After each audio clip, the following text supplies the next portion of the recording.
হযরত মুসা আলাইহিস সালাম বলেন ফেরাউনের, জেলের ভয় আমি করি না, আমাকে জেলের ভয় দেখায়া লাভ নাই, আমি আল্লাহ পাকের পয়গম্বর হযরত মুসা আলাইহিস সালাম। ফেরাউনের দলবল আছে, লোক লস্কর আছে, তার অস্ত্রের অভাব নাই।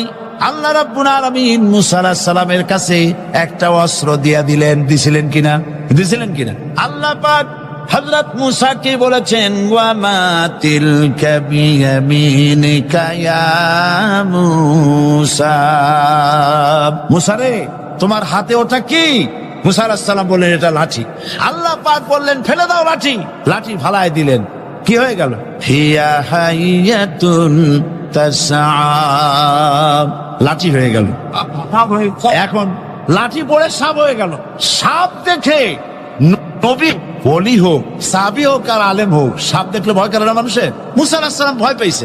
আল্লাহ রাব্বুল আলামিন হযরত মুসাকে শোনায় দিলেন, খুযহা ওয়া লা তাখাফ সানুঈদুহা সিরাতাহাল উলা। ধরো, লা তাখাফ, ভয় পেও না। আল্লাহ বলছেন ধরো, ভয় পেও না। ধরার সঙ্গে সঙ্গে স্বাভাবিক অবস্থায় ফিরে আসবে, আবার লাঠি হয়ে যাবে। এখন আল্লাহ বলছেন ধরো। মুসা আলাইহিস সালাম কি ভয় পাওয়া উচিত হবে? মুসা আলাইহিস সালাম কি ভয় পাইছিলেন?